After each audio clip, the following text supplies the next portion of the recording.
It's your boy Broadway, Joel, the voice of Dominican boxing, man. I just had to go live for real, man. I had to go live today, man. Uh Everson Garcia, my co-host of that La Esquina Dominicana, he's going to be fighting August 4th in Pennsylvania. And man, so far, there's a lot of Dominicans going from the community, which surprised me. A lot of guys from New Jersey, from New York, they taking the drive. I thought it was gonna be too far, and I thought people were not gonna be willing to support. Yo, so far, if I like, I think like 20 people I know are going, and some of the boxers think are saying they're gonna go. Edwin De Los Santos saying he lives in PA, so he was saying, "Yo, I might show up." Elvis said he's trying to figure out. He's gonna be in New York around that time. He said he's gonna try to figure out how to get there to the fight. So I'm gonna be there. I'm like, yo, man, that's gonna Eldy Cedeno Martinez, the guy who got the nasty knockout in the last fight. He's gonna be on that card, and then this Dominican heavyweight that I'm interviewing tomorrow. I'm interviewing this Dominican tomorrow at 12 p.m. noon here in New York. That's 9 a.m. On a Pacific, in the West Coast. I'm gonna be interviewing the Dominican heavyweight. Is somebody that the local Pennsylvania promoter thinks has potential. I don't know how good he is. I'll be honest with you. I've never seen him fight, but he looks a little bit small for a heavyweight. I'll be honest with you. But he knows how to fight. He definitely knows how to fight. I definitely, from what I've seen, I can't say, oh my god, I've been blown away, but he knows how to fight. But to be fair, to make a proper assessment, I need to see a little bit more of him. Maybe go some rounds, or especially seeing him live, seeing maybe what he does good, what he does bad. But whatever, I'm interested in seeing him in there. So that's like a prospect where I'm like, let me check him out. I don't know if he's good, but let me check him out. So you got Eldy Cedeno, who I think I'm sold on that prospect. I think he has pound for pound talent. Now we move on to my man, what was it, Francis or Ren, I think his name is. And he's a prospect where I'm gonna interview him. He's a heavyweight. Let's see if he gets me excited. You imagine a Dominican heavyweight champion? That'll be crazy. So I'm gonna check him out. And then Everson Garcia, my co-host from La Esquina Dominicana, my Spanish show. He's my co-host. He's on every week with me. He is the main event at a showbox event against Jordan Whitehead. He's the guy that TJ was asking about on the Jake and Lefty show, and Jake got mad at him like, man, why you asking about Jordan White, man? You could DM him that or something like that. He told him it's him that he's fighting. So we'll see, man. I'm excited. I'm excited because I'm gonna be there live. Me and Erickson, we develop a really cool relationship. He just had a daughter. He's posted about it on his social media, so I could talk about it. So I've spoken to his wife before. So I'm definitely really, really gonna be rooting for him to win. As well as look like, again, we have our best number one prospect in LD fighting on that card. And then we got this heavyweight who we don't know much about, but hey, there's going to be a bunch of Dominicans there. Yo, you impress us, we'll support. So this is a big, big day in Dominican boxing. August 4th, like, we really need to show out. Like, I'm talking about the fighters, you know what I'm saying? Like, sure, the more the merrier. And again, so far I know 20 people that are going to go. If we could get more, that'll get me more excited. You know what I'm saying? I'm already as excited as it is. The only thing that will make me more excited about this Everson Garcia fight is if like we pack that shit out with Dominicans, and it's just the flags is everywhere. Like it's clear that we're the overwhelming population in there. That shit would drive me crazy if I knew that 100% that was gonna happen. Again, so far I know 20 tickets, and I know 20 tickets isn't much, like in the grand scheme of things. But shit, 20 was more than what I was expecting to go. And then I have a few other people, like multiple people telling me like, yo, I'm waiting to get paid, or yo, I'm gonna buy it the week of, or yo, I'm just waiting for this deal to close. A couple, have a bunch of people that are still like pending that they're gonna buy. So if we could get more people to go, man, that would get me even more excited. But again, I'm very, very excited. Like this shit is on par, and I know this is gonna piss everybody on Twitter off. I'm excited for as excited as Everson Garcia versus Jordan White. as I am as I am Spence Crawford and Inoue Fulton. That's how excited I am for that fight. And I know people are like, come on, a show box, but just the fact that it's so many Dominicans on one card. I'm really excited for that event, and I'm gonna be there live. I bought a ticket too. I'm not even going as media. I'm just going as a fan to support a friend.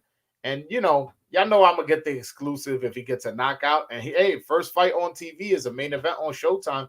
Yeah, it's a show box, but it's still a Showtime card. And if we found the market in Pennsylvania, that'll be dope. Because the thing is, a lot of what's told to me by the promoters is that New York cards are expensive. They're like, New York cards, you got to pay $4,000 per head of insurance. Is like, that's a lot of money. You cutting into your profits at that point.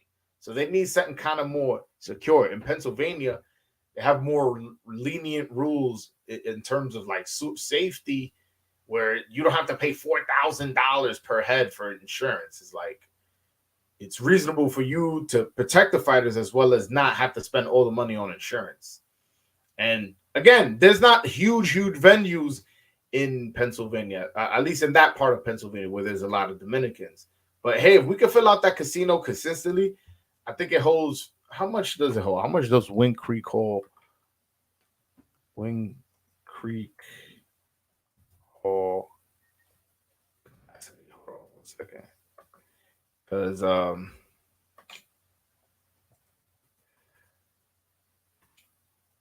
better. Hold on 1 second. I'm trying to see. Because honestly, it's not a big spot. It's not. Oh, it says 2,200. Yo, if we could get 2,200, pack that consistently, that could be our little home. Like our little, like, we take the family to the Poconos, we stay for the weekend, or you stay at the casino if you don't want to do the Airbnb hill shit. You stay at the casino, and then you drive back to New York the next day. If you guys are willing to do that, I can make that at home. I can make PA like, throw the cards in PA. One, there's Dominicans there. There's Dominicans that live in Allentown and in Philly that'll take a drive, right there. Like I definitely know that for sure.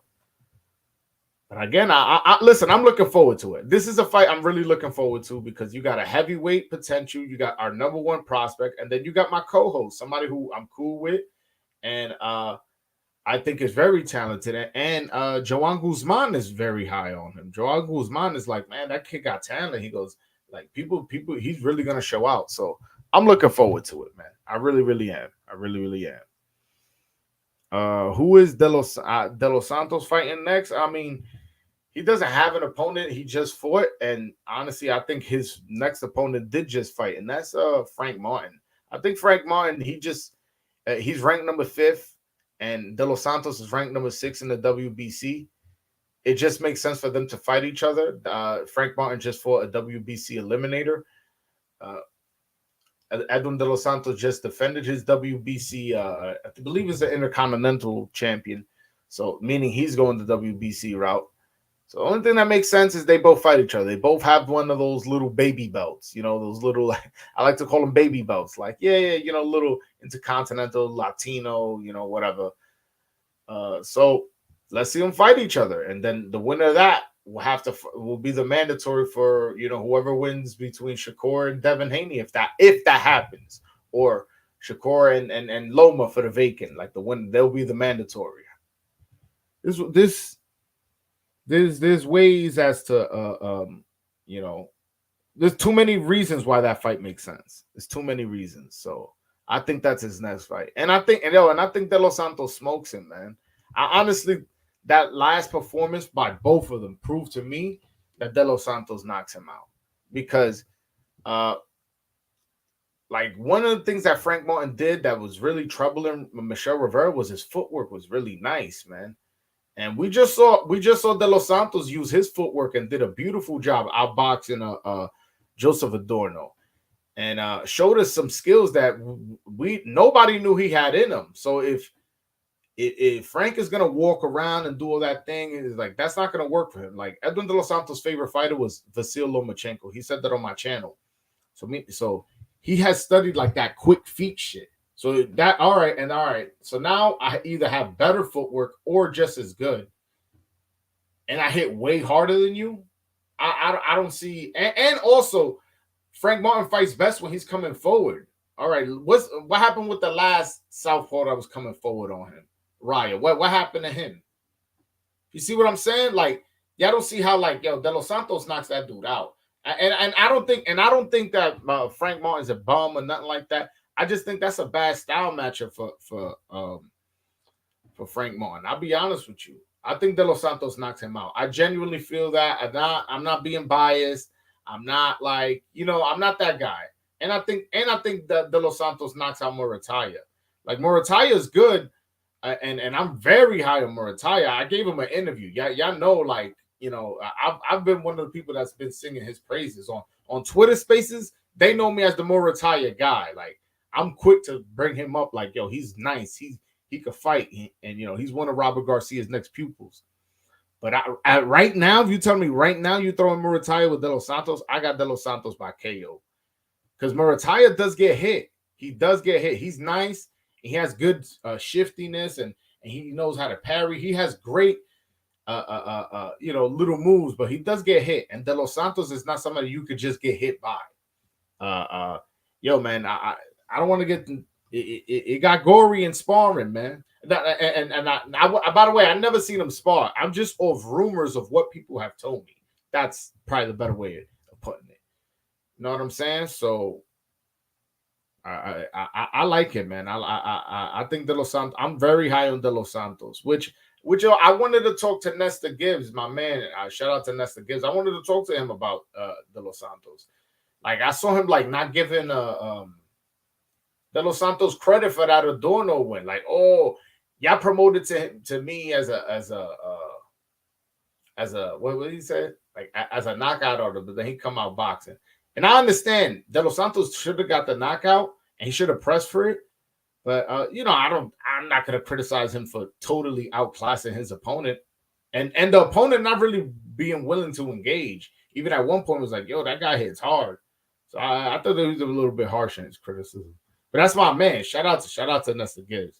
Yo, Antonio Carter, shout out to you, brother. Yeah, I will keep working, man. I love what I do. Hold on one second.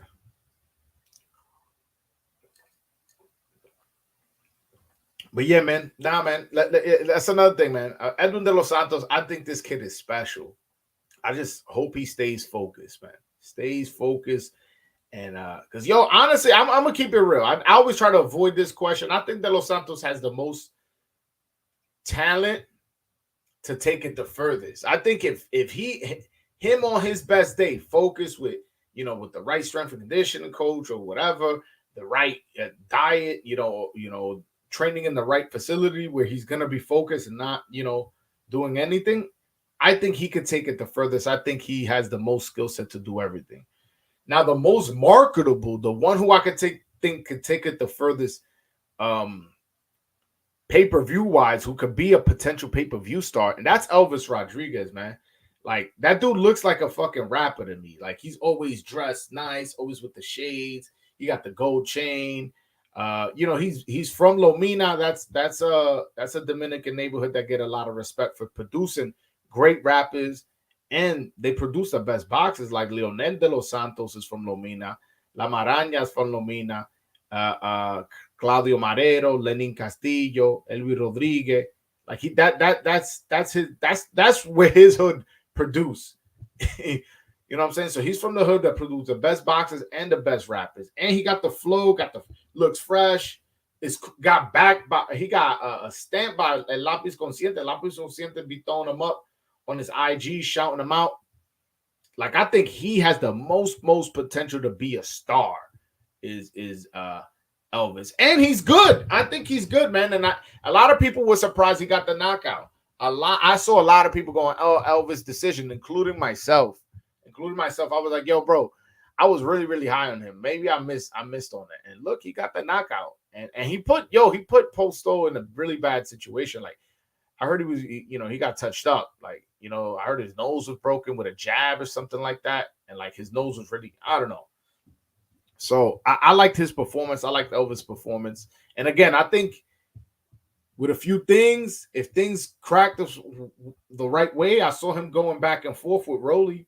If, like, let's say if he fuck around, get that fight and get a title, yo, the sky's the limit. Yo, another titleist is Subriel Matias. That's right there, the Puerto Rico DR rivalry you can make. Boom. That's one fight right idea that I can see. Right? Teofimo, ain't he a free agent? Who knows? You fuck around, fight Teofimo. Yo, I always wanted to fight him ever since, he was on ESPN. You could say some shit like that and cause problems, and boom, all right, now you got a unification with Tio. And Prograis, that fight really, I don't think, even if you got that fight and won, you get too much credit for, just because his name ain't really like he's a good fighter, but his name ain't really up like that. Like that last fight, nobody was buzzing about it. Nobody was like, oh man, that I can't wait for that Prograis Zorilla fight. I don't know. But Vivi trying to start some problems. Vivi said Elvis beat Posto's ass, did better than certain 140 pounders. Yeah, man. Jose Ramirez ain't do that to him. Jose Ramirez did not do that to Victor Posto. And let's be honest, yes, honestly, Gary Antoine Russell did win in somewhat dominant fashion, but he definitely got touched up. And he definitely needed help from that referee to get the stoppage. That was definitely that last round. That should have been a decision. That should have been a decision. Stopping that fight was unfair to the game. But whatever, man. Yeah, some people look at it like Elvis is the first to stop Posto, and some people are just like, yeah, it was a bad stoppage, but you never know. So, I would love to see that fight. Like, that's a fight. The same way I was saying I want to see Edwin versus Frank Martin, because I think Edwin will knock him out. That's a fight I would like to see. I would like to see Elvis Rodriguez versus Gary Antoine Russell. And you can make that on the same card in Brooklyn or in Pennsylvania. Bro, that's a Dominican boxing dream for me right there. I guarantee you I'll pack that shit out. And you're not risking too much, because it's been proven that black people support their fighters. That's one thing I feel like they don't get enough love for. I feel like, a lot of people go, yo, Mexicans support their fighters, they'll show up, and it's true. And same thing with Puerto Ricans. But, same thing with the black fighters. That I feel like that never gets talked about. So you put in Gary Antoine Russell, he's gonna bring people from DC. You got Elvis Rodriguez, he's gonna bring people, that he knows from the music industry, because and we're gonna go, or everybody here, and then Edwin bringing some Dominicans from PA, and Frank Martin bringing some people from Texas and from Detroit, because he was like born in Detroit but lived in Indianapolis for like a few years. But now he trains in Dallas, and he's promoted by Errol Spence. I feel like you have a really, really diverse group of people, and you're mixing them up, and there's a test for Dominican boxing. Let's see. We're giving you guys the super card in the Barclays Center. Two great fights that the winner of those are going to be in very, very good position. They're going to be in very, very good position in the division, because Gary Antoine Russell is ranked very high. I believe in the WBC, he's ranked like number 3 or something. I gotta double check. Let me not do that. Let me not do that to my followers, man. But unless he moved down because of inactivity, but he was ranked very high in the WBC. So if Elvis was to knock somebody out like that, which I do predict, hold on one second.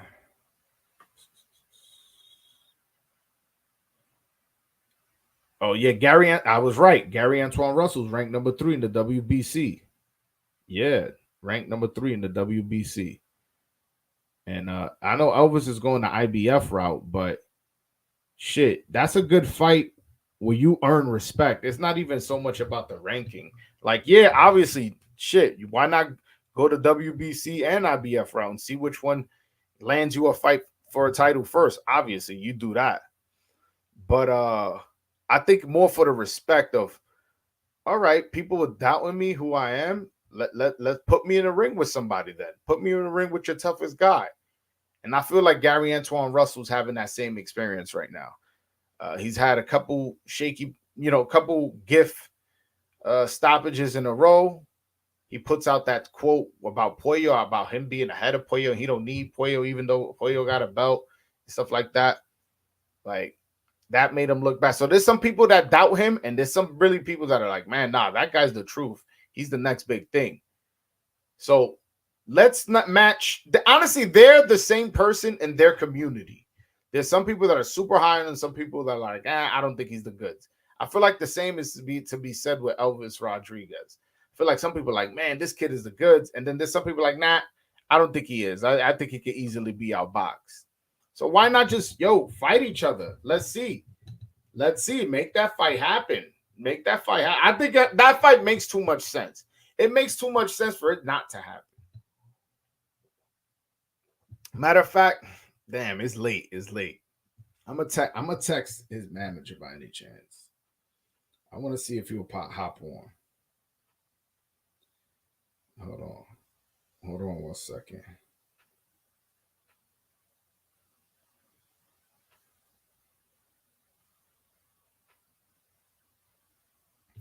Yeah, I just text him. Hopefully he'll hop on. I want to talk to Elvis manager. No, but I want Elvis versus Gary Antoine Russell, man. Can y'all make that happen? Can y'all really make that happen? Like, can y'all make a Dominican happy? Yo, I would go crazy. Yo, you give me that card. Listen, Edwin De Los Santos, Frank Martin, main event, undercard, co-main, Elvis versus Gary Antoine Russell.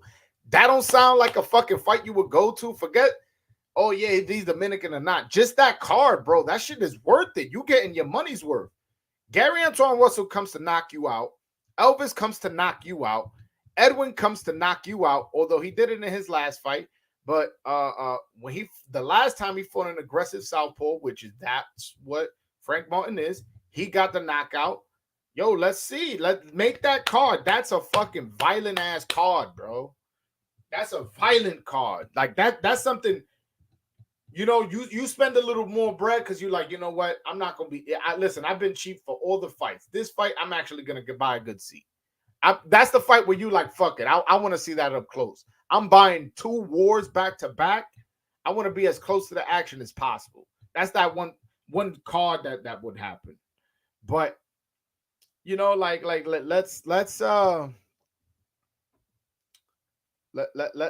do it, man. Let's do it. I would love it. I would love to see that happen. Then after Gary Antoine Russell after Elvis Rodriguez beats Gary Antoine Russell, he could go and now he has a legit win where he can look to like a Matias and be like, yeah, I kind of just earned the fight with you. Like that was a big enough win in my career where I kind of earned the fight at you, regardless of the ranking system. And I'm just saying, man to man. Same thing with somebody like Teofimo. I feel like that would be hey, I just beat Gary Antoine Russell. Like, I'm good. Come on, let's fight. You think you good? I got a belt. You got a belt. Or like, not, I got a name. You got a name. My name may be bigger. Your name, who knows? You got a New York crowd. I got a New York crowd. I don't know. I would love it. Yeah, I mean, I would interview Murky Sosa. I mean, I don't know. Nobody's told me that they have contact to him. I'm pretty sure I can, but I haven't reached out to him. I haven't reached out to him yo, let's do an interview, or I haven't reached out to anybody to reach out to him because I don't know nobody who knows him, and I've never seen him on Instagram. If he has an Instagram, I'm slacking. I should have known. I should have seen it. Yo, Murky Sosa was a brawler, man. Yo, he was a very entertaining 175 pounder. Very, very entertaining 75 pounder. He then fought, like, after having all those wars, Yo, they threw him in with Roy Jones. That's why abusadores. He was done. He was done at that point. He had went through so many wars, and they did throw him in with the number one pound for pound guy. It's like, dang. He got knocked out like in the second round or something like that. Yeah.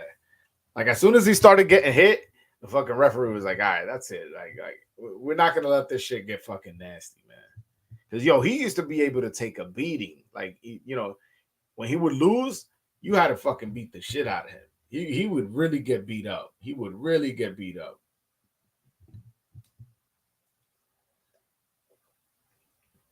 But yeah, man, those days are over. Those days of our fighters being good people with good chins or whatever is a stereotype.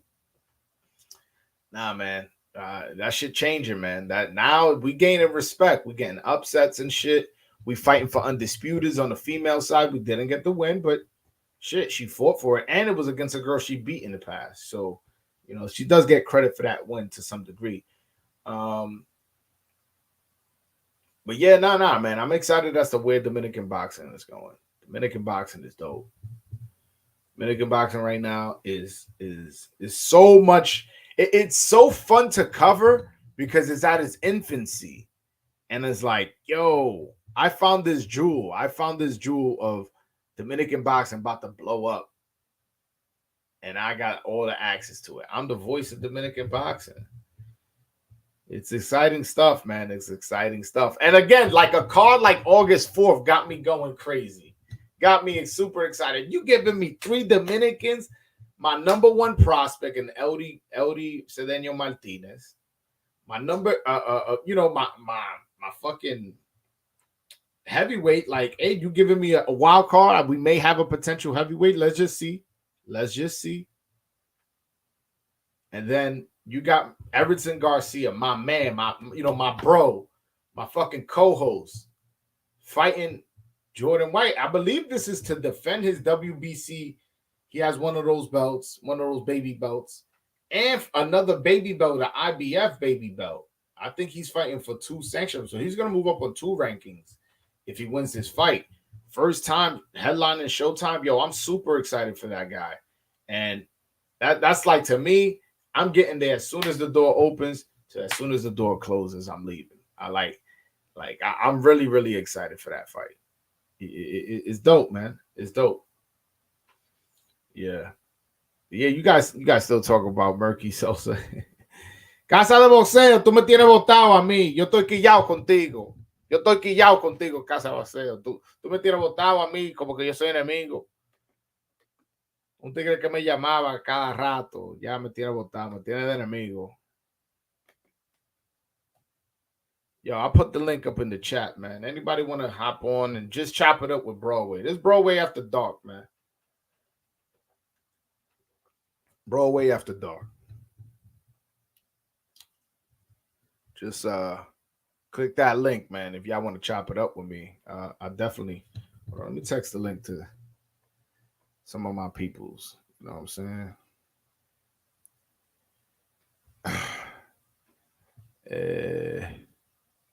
Hold on one second. Yeah, man. But yo, talk to me in the chat, man. What's something in boxing you're excited about? It don't have to be about Dominican boxing. It could be, obviously, if you feeling the same excitement. That'll definitely be dope. Let me know in the chat if y'all don't want to call in. Let me know in the chat. What's your thought? What's a fight you excited for? Like, are you really, really excited for this Spence Crawford? Are you really, really excited for this Inouye Fulton? Which fight are you more excited for? Do you have a controversial take? You want to just, you think somebody's getting knocked out in the first round? Like, call in, man. Call in. Or write it in the chat. You know what I'm saying? Write that shit in the chat. All right, yeah. Need Michelle and Puello back. Yeah, I agree. I mean, Michelle ended his suspension in June, and then he posted something on Instagram like fight news soon or something like that. And I called him, he didn't pick up his phone. But then again, Michelle's always in the gym, so like when he don't pick up my phone calls, I just don't be stressing about it. That dude is a workhorse. So, um, yeah, no, no. I gotta see. I gotta see what's up with Michelle. As far as Pollo suspended till October, but he is currently in Las Vegas working out. This guy is he's a very hard worker. I remember leading up to his fight with Batir Akhmadov. He was in Vegas like a lot longer before his fight even got announced. He was there, and I remember him doing an interview with the Ness, and he was like, "Nah, man, like I'm focused in, and and I'm staying ready, you know, because a lot of times they'll call a Dominican when he's down last minute. I'm staying ready, so when the fight happens, when the purse bid happens or whatever, I'm already ready." And I remember thinking like, "Damn, this guy's taking his sport very serious." And he needed every single ounce of that training in that fight because that was a tough fight. He took a lot of bad body shots, and some people even feel like he lost. I thought he won, but you know, I'm not gonna get mad if somebody thought he lost. You know, that honestly, that's a real hard fight to score. Like, you watch that fight 4 times, I guarantee you get 4 different scorecards. That's a real tough fight to score because there's times where you're like, I don't know, it kind of looked like Akmadov controlled more of the round, but it's like, yeah, but how much of that was clean? And you know, Poirier was landing some really sharp uppercuts, and it's like, how better is that than a body shot? You know what I'm saying? So it's kind of what you like in that fight. So I want to see that fight again. I want to rewatch it. But anyways, I say all that to say this: he's still suspended. He can't fight until October, and he's still over there. He went back to the Dominican Republic, spent time with his pregnant wife, then came back, and I believe his daughter's due soon, and he's gonna fly back. So he's this guy is focused. Like he wants to accomplish something. And as far as his suspension, everything I've heard, that I've been told, is that like his excuse was actually legit. The reason that substance was in his system was he was getting treated for he was taking medicine to have kids, and that's what came out. That's what came out. So that's why he didn't get fined. And that normally is a 9-month suspension. It actually was a 6-month suspension because they took into account what happened, but he's still responsible for what's in his body. So it's not like this guy was cheating and nothing like that. It was just he should have had reported, and he has to take responsibility for that. But he didn't, and the fact that he made that mistake, that's something he should have taken care of. You know, he has to be suspended for 6 months. But I don't think. Label him a Cheeto, I think is a bit harsh. I think it's a bit harsh if especially if you know the facts. You know, forget what Broadway Joel says. I'm just saying, if you look into the facts, and that's it come out that, yeah, the reason it was in his system was because he did a procedure. Like, all right, well, at some point you got to believe the evidence if that's what the facts are. Be like, all right, he's not a cheater. He's just somebody who got caught up with this shit. But whatever. It's neither here nor there. I'm still high on Poirier. The fact that he was so dedicated and showing me with his work, he could be with his pregnant wife right now. He's in Vegas training. You know what I'm saying? I've been there. I went there in the suit. Remember, I was looking fly in the suit, the boxing voice, and then after that went to the gym. They train in hot weather out there, man, and he's out there voluntarily to get better at his boxing skills, working with Bob Santos, who has over 30 years of experience. And, and all those assistant trainers, man. He has a lot of good assistant trainers that I could tell know boxing. You know what I'm saying? So, I'm excited. I'm excited. Oh, also, Luis Reynaldo Nunez is now training with Bob Santos. Like, a lot of people don't know that. He was working with Uncle Andre Rozier, but he is now working with Bob Santos. Luis Nunez is somebody who's had multiple trainers in his career. He's had the guy who trains Edwin De Los Santos. He had Uncle Andre.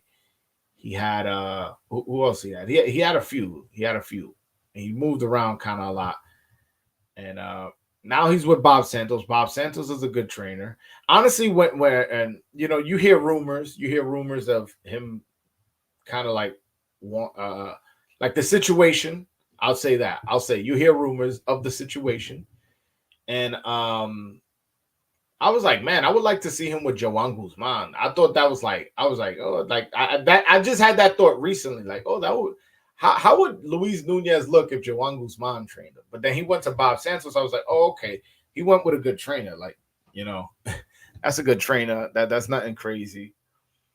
And hopefully, man, he gets focused in, gets in shape, and learns a lot, and stays away from New York streets. That's another thing that I like. All right, he's getting out of New York. He's going to Vegas. He's getting out of New York. Good. Clear your mind, man. Clear your mind. A lot of distractions out here in New York, man. Like, especially for a Dominican, man. Our culture is to chill, to hang out, to go barbecue, and at the barbecue you got a beer or two. You know what I'm saying? And then you go to the club and you pop bottles. That's our culture. Like, honestly, that's what at least if you want to know about Dominican New Yorkers, honestly, I could say that's part of the culture. And Dominicans in general, like, we like to dance. So where do you dance? You dance at a party, at a club, at a barbecue. And all those places have alcohol. So that's what I'm like, yo, if Nunez is just rolling and chilling with Dominicans, he's gonna be around that shit. So unless he's out in Vegas, all he's gonna be chilling with is other boxes.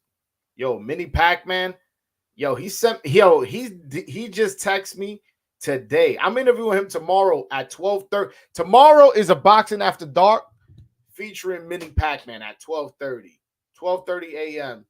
Mini Pac-Man on Broadway channel. He gonna talk about how he was locked up in Thailand. He gonna talk about his upcoming tune-up. His promoter just won the purse bid against the Thailand guy that he had to go to jail for. So they're looking to make this fight in America, to fight in neutral grounds on a PBC card. Get what I'm saying? That's what's being talked about. So I'm gonna interview him tomorrow at 12:30 a.m. So definitely be on the lookout for that. I forgot to mention that. Shout out to Mini Pac-Man. But yo, he sent me a video of him sparring. Yo, looking sharp as fuck. I was like, damn, man. And he's like, yeah, man, I'm ready. And Mini Pac-Man never really got me excited. Like, I was like, oh, he's a good fighter from what I've seen. But yo, that sparring video got me a little hype. And the fact that he's been back and forth from Vegas, that lets me know he's willing to sacrifice and he has a dream and he's focused in. And there's things he wants to accomplish in this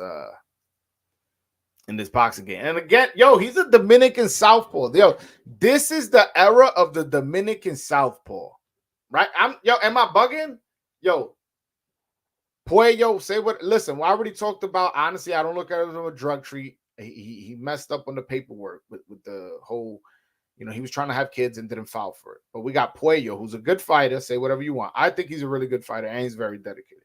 Hector Luis Garcia, I think, is the number 130 pounder. Some of these rankings have him number 2. Okay, but I think he's number 1. Then we got Elvis Rodriguez, who I'm high on, Edwin De Los Santos, Victor Santillán, Mini Pac-Man. Yo, this is the era of the Dominican southpaw. Look, and Carlos Adames, who always fought right-handed, now is starting to try left-handed. Yo, this Eldy Cedeno, my number 1 prospect, southpaw. This is the era of the Dominican southpaw. Yo, for real, man. For real, this is the era of the Dominican southpaw, and that's something I caught on. There's a lot of lefties. I even asked Hector Luis Garcia. I'm like, yo, bro, like, what's the coincidence here? And he just kind of laughed it off, and he was like that. The Cubans, they always used to turn their fighters southpaw. Like, even if you were right-handed, just because they know that they'll have an advantage if you're southpaw. So he's like, Erislandy Lara's not a southpaw. He's actually a really right-handed. He started mentioning guys. I started realizing there's a couple of Dominicans like that too that are naturally right-handed but fight southpaw. Like um, Edwin De Los Santos, he's right-handed. Elvis is right-handed. I think Erickson is right-handed. And these are guys that went through that Cuban system that, Armando Hernandez that left the Cuban team that started training the Dominicans. Maybe that's something that he's added to the team. I don't know, but we're in the era of the Dominican Southpaw, man. For real. For real. Dominican Southpaw. Hector Luis Garcia. Honestly, my prediction is he's gonna be fighting in September. From what I understand,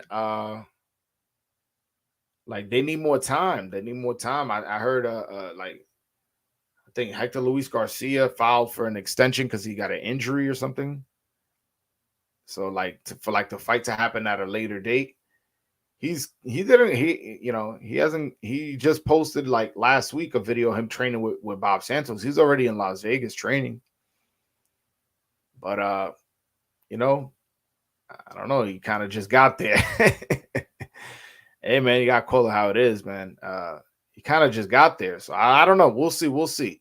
So that's what I'm saying. If my calculations make sense to me in my head, he'll be back in September. But we'll see. He's a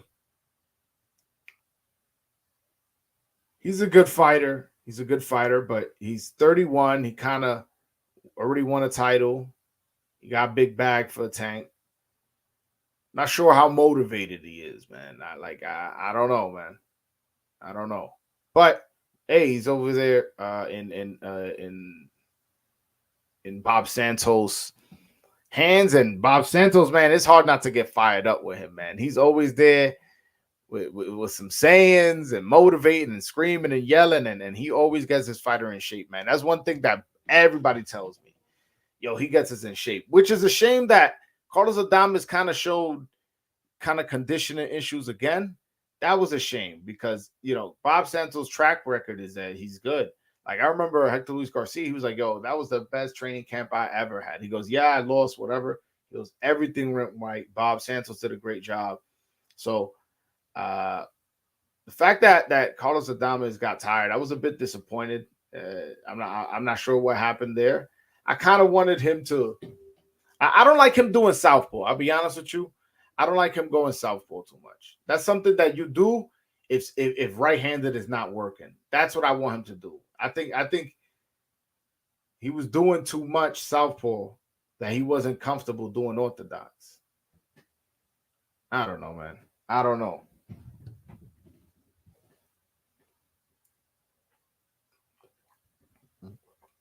I gotta talk to Carlos, man. I want to see him right-handed, but in general, that veers me off my point. Yo, this is the era of the Dominican Southpaw, man. This is some interesting shit. Interesting shit. Oh man, hold on. Shout out, saludos al boxeo dominicano. Ha avanzado mucho. Quiero rivalry con los mexicanos y boricuas. ¿Y usted de dónde? Big Papa Pump Scott Steiner. ¿De dónde tú eres? Yeah, that would be dope. Yo, if we could develop a rivalry with Mexicans, like a friendly rivalry, nothing crazy. Because I'll be seeing people get overly disrespectful on rivalry. But if we could get a rivalry, Mexicans versus Dominicans, that'll be dope. That'll be dope. Because if we're being honest, yo, the number one Latinos, yo, they're Mexican, man. They're the best. They're the best Latino boxers. I got to give it to them. Look, they had Canelo and Chavez and Salvador Sanchez, man. I'm very high on Salvador Sanchez. He accomplished so much at a young age. It's a shame he passed away so young. I wanted to see how that fighter developed. Juan Manuel Marquez, Eric Morales, Marco Antonio Barrera. Who else? Man, just a lot. They had some legends, man. And they've been through wars. Rafael Marquez, Juan Manuel Marquez's brother. That dude was nice. Yeah, man. No, man. So anyway, so if we could get a rivalry with the Mexicans that have such rich history and we're just now getting started. If we get into a rivalry, bro, that would be the best thing. That would be the best thing for boxing. Mexicans and Dominicans. Yeah, I know y'all gonna hop on my chat. Honestly, Mexicans in general, y'all mad cool, man. Like even Polo, man. Y'all be trashing my man Polo. Polo's cool, man. I like Polo. And he's a knowledgeable guy. He watches everything. Like if there was a boxing fan Hall of Fame, like he would be in it. He would be in it. This motherfucker had me watching a Mexican that lives in Australia.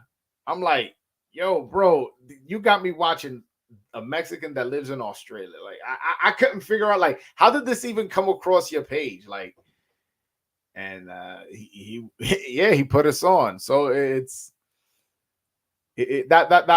like Polo. I said all that to say I like Polo, my Mexican brother. But yeah, I'm cool with Mexicans, man. Except Jaime Munguia.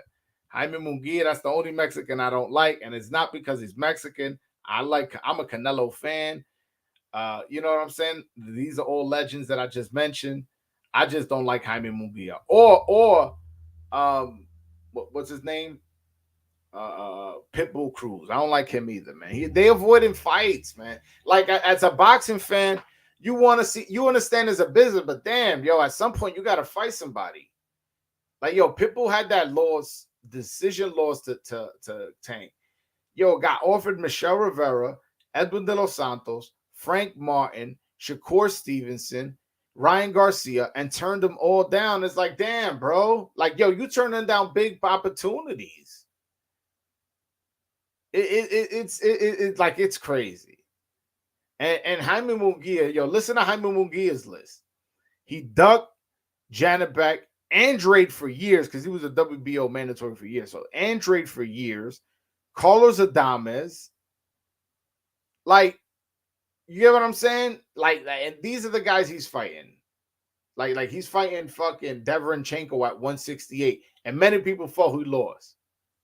And other people felt like the knockdown is what won him the fight. With Deverenchenko, who is coming off so many losses and is a 60-pounder.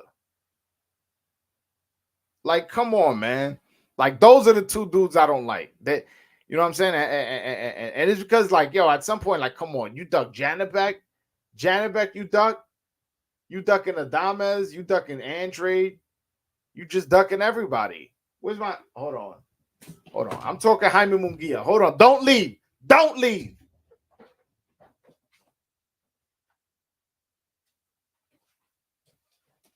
Y'all talking about the biggest duck in boxing, man. Jaime Munguia, man. Jaime Munguia, the biggest duck in boxing. But yeah, fucking Pitbull's right behind him, though. Honestly, it might be worse for Pitbull. It might be worse for Pitbull because, he's in the division that matters. Like, you get what I'm saying? This guy was at 60. 60 wasn't really making noise. And even if he made that noise with one of those fights. Oh, also, he didn't fight Charlo, too. I forgot to add that. Yeah, man, but we'll see. We'll see, man. We'll see what happens. But what's up? Damn, nobody called in, man. Y'all wildin', son. Y'all wildin', man. Nobody want to hit that link.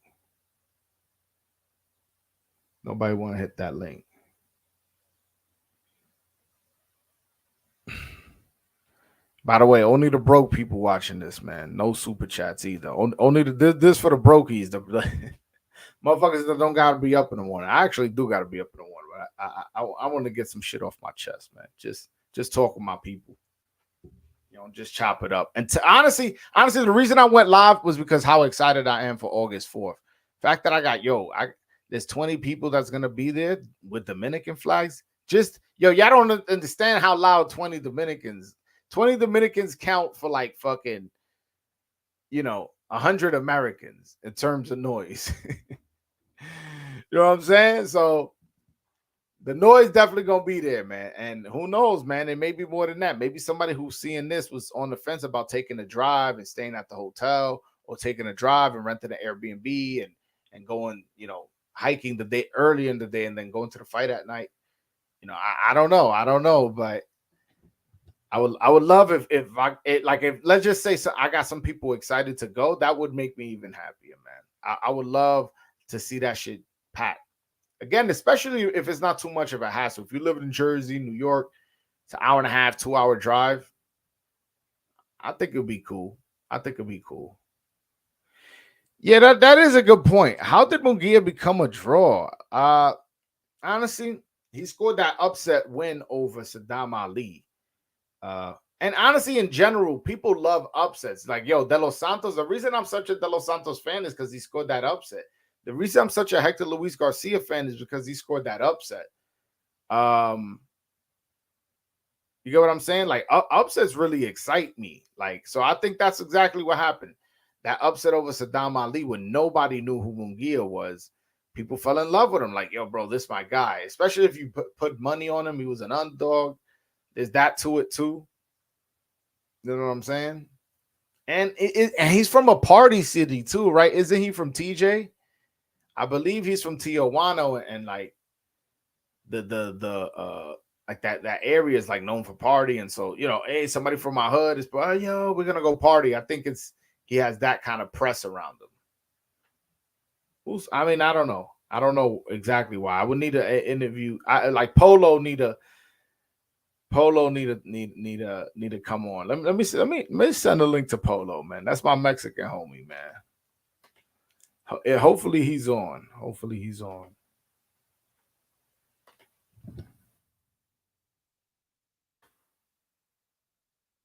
Let's send him the link, man, because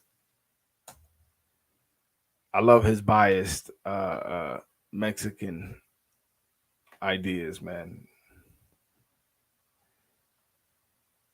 Hold on. Yeah, I get that, but when you have people like Rolly who are always draws for some reason, the thing is that no, but Rolly's not a draw.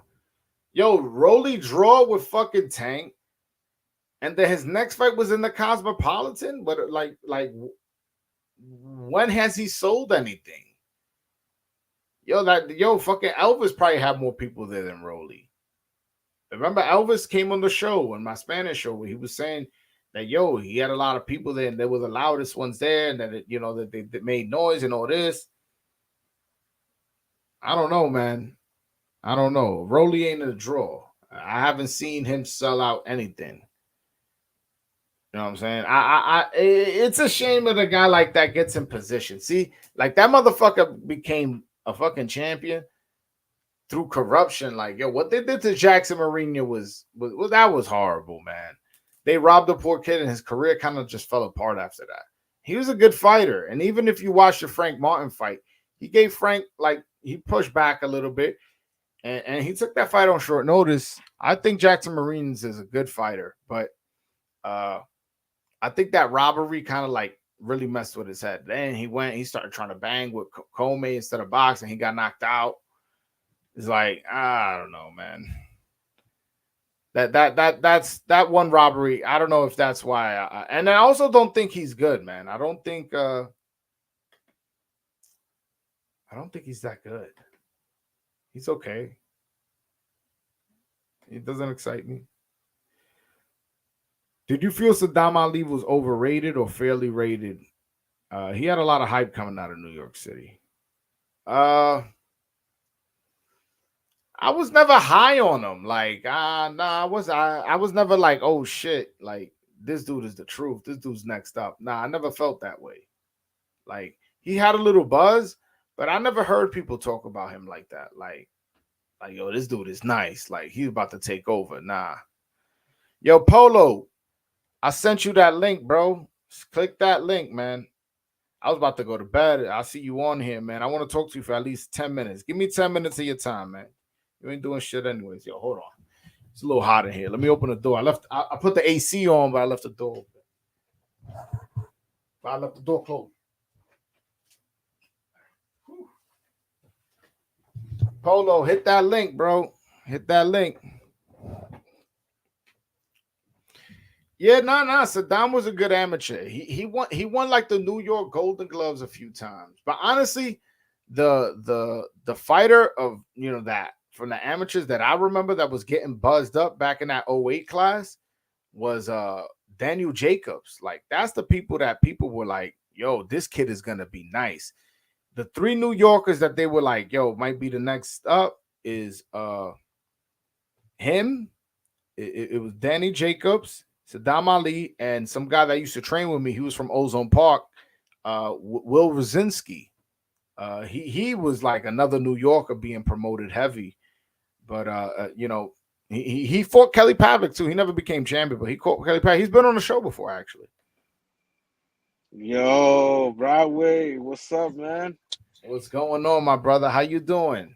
Nothing, just enjoying my Friday night. How about yourself, man? You going live late, I see.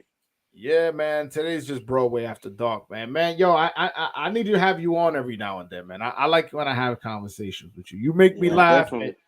You make me laugh. You make me angry. I scream at you, but at the end of the day, I know you're a real boxing fan. Yeah, I saw the Mauricio Suleiman interview, man. It was good. At first, I'm like, oh man, you was like, man, I was like, oh man, I hope that doesn't You're end like, early. damn, But then, Broadway, really that guy. Broadway really not.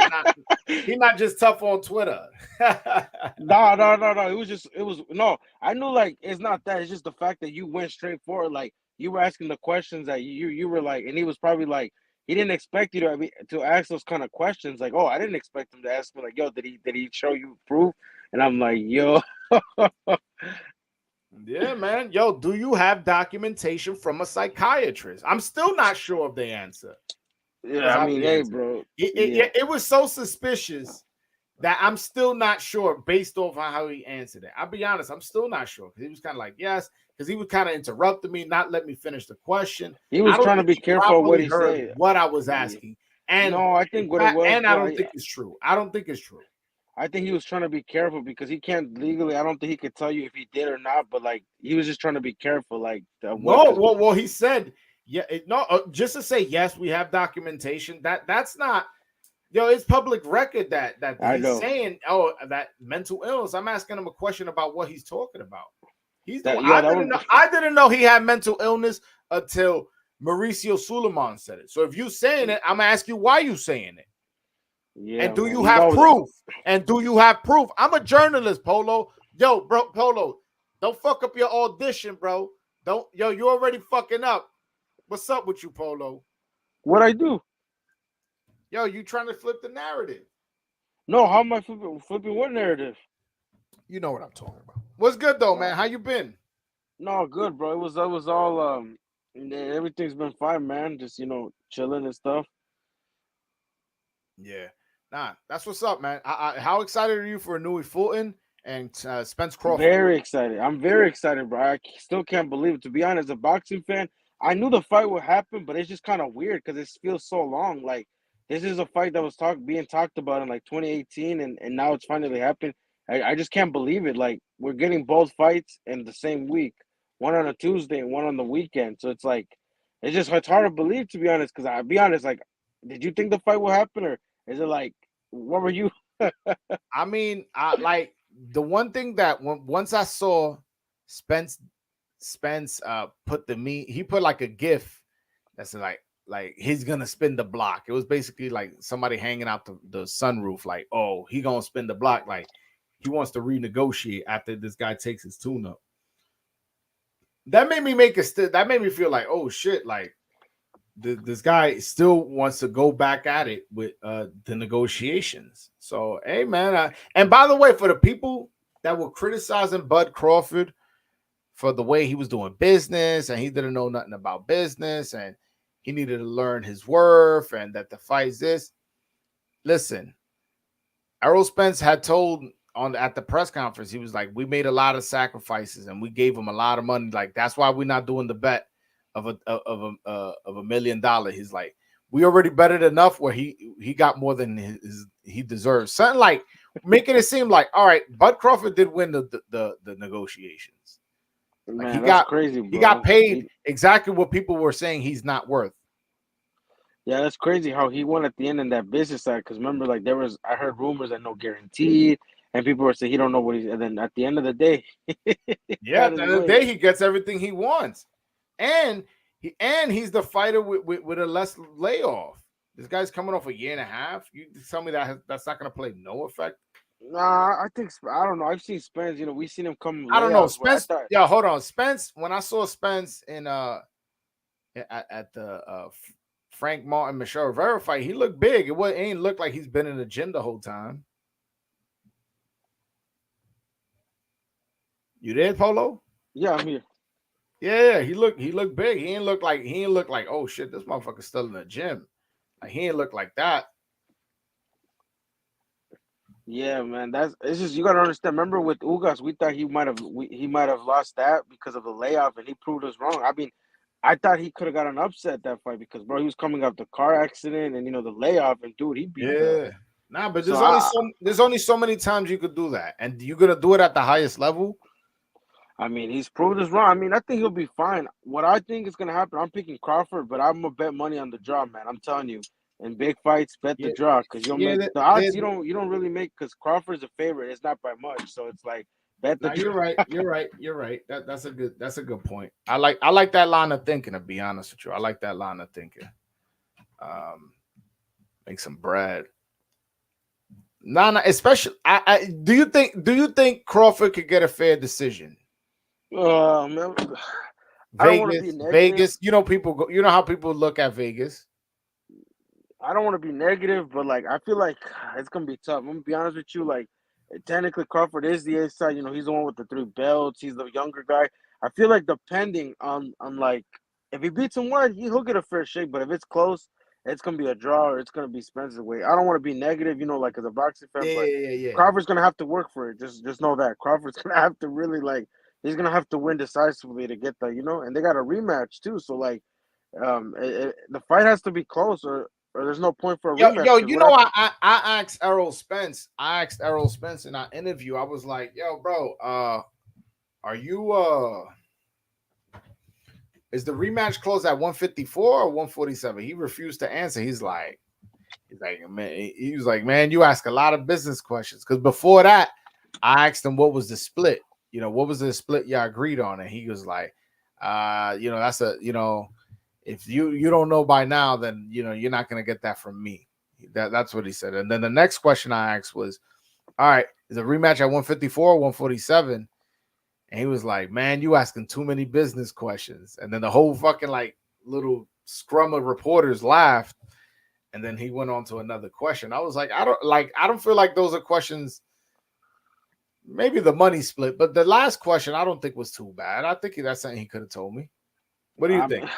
No, I feel like he could have answered it. I just feel like maybe he's looking at. I think you're not in the wrong. You like that's a regular question. I just feel like he probably doesn't want to say because like he doesn't say he does tell you, and then people are gonna be like, oh, he can't make the weight. You see, he stayed at welterweight. So I think that's why he didn't want to answer because he didn't want to make himself look bad because then say that it's a draw.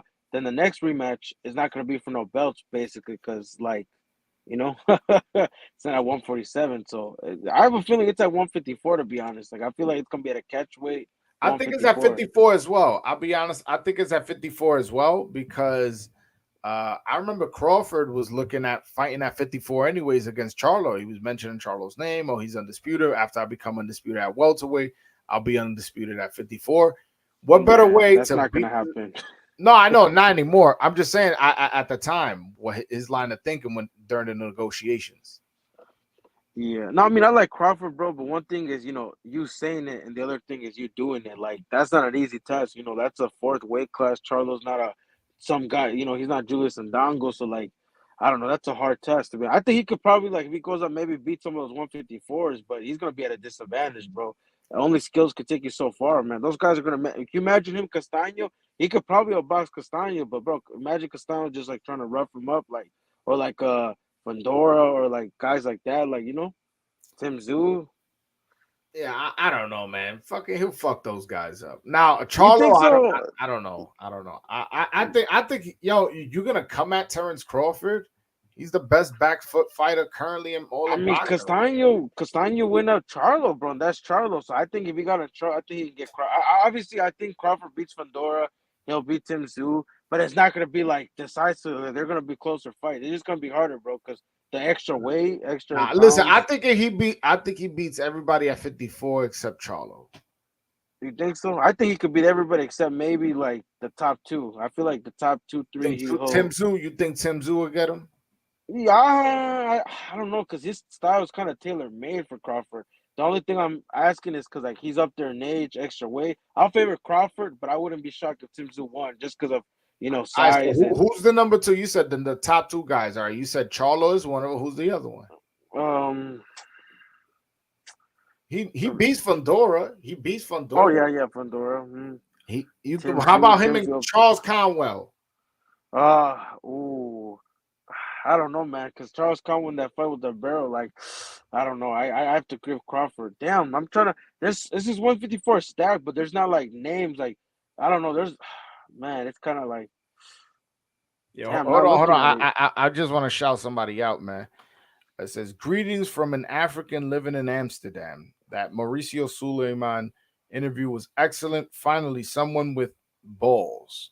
With someone with balls. Finally, someone with some balls. My bad. Gracias, hermano. You're welcome, my brother. I totally appreciate that, man. Like I went live on that. You saw my interview. You thought I handled it professional, right? Yeah, you did.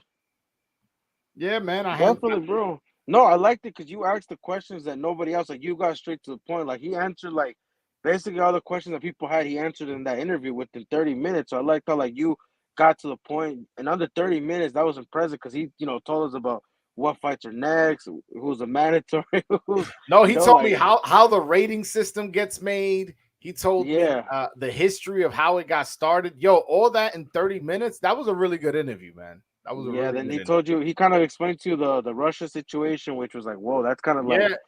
like, Honestly, out of all of bro, that shit is messed up. I really look at that as racism. It's like, like, yeah, but you know what's sad? It's like that in the world, bro. Sometimes people that have nothing to do with it, just because where you're from, you'll get punished. Like, it's weird. Like, it happens all the time. It's just like now with the situation, it's getting more eyes. But in other sports, it does happen a lot too. Like, it just doesn't get like talked about. It gets thrown under the bus. Where like somebody from being from a certain country, because they don't do yeah, certain that's things weird. over. Like, right, like a lot of people were against the Iraq war, like whatever. Hmm. Honestly, I don't know too much about like the politics of it, but Yeah.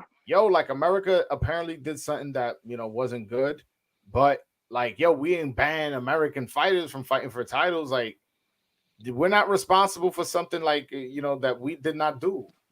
Politics sometimes ruins because remember, in 1980, the USA couldn't compete in the Olympics, so they chose not to. Remember that? I don't really know much of that story, Yeah, but I yeah, in the remember like USA 1980, didn't go. yeah. Yeah, Yeah.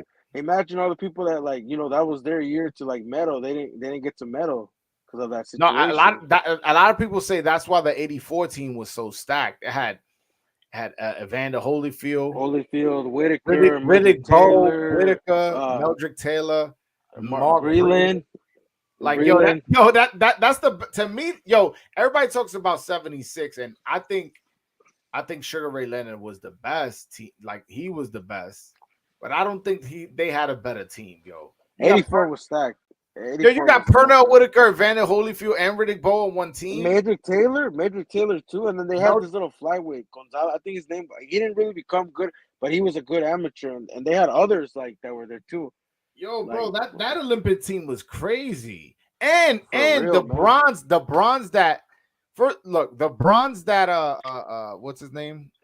Evander Holyfield had. Oh no, Riddick Bowe wasn't on that team. Riddick Bowe was on the 88 Was a team. nine? Yeah, he lost to Lennox Lewis. Yeah, that was 88. That was 88. Yeah, My bad. yeah, that was So it 88. didn't Yeah. have Riddick Bowe. Oh, it was Terrell Biggs. Terrell Biggs was the Yeah, it was heavyweight. Remember Terrell him? Biggs. Yes, yes, Terrell yes, yes, Biggs. yes. Yeah, He won a Terrell Biggs. gold medal. He wasn't a good Yeah, pro like that. He was an okay pro, but but bro, he didn't he fight Mike Tyson like in yeah, his he eighth fought Mike fight? Tyson.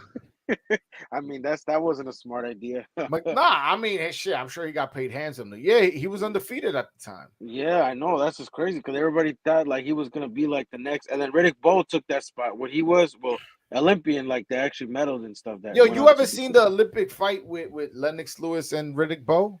Yeah, man, that was bro. Lennox Lewis was Riddick Bowe was a bad boy, man. That was one of my favorite heavyweights. Like I didn't get to see because I'm a little bit, but nah, Riddick Bowe was the man, man. Yo, bro, I don't understand what that referee was doing. That referee did a horrible job. That referee fucked up a potential all-time great amateur fight for the gold medal. That dude was horrible. Yo, You we know should what's find crazy? that dude and shame him.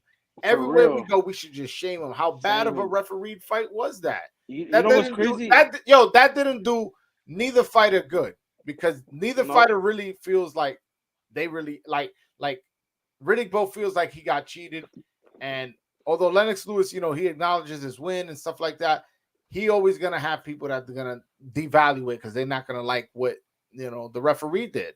I feel like he fucked up a potential all-time great amateur gold medal heavyweight fight. Man, that's shocking. They didn't get to fight in the pros because remember what happened? Yeah, man, and that's a shame. That's a shame because we didn't get the proper fight in the amateurs, and And then we we didn't get it never in the got the fight pros. in the pros. And they both deserve some kind of blame. They both deserve blame.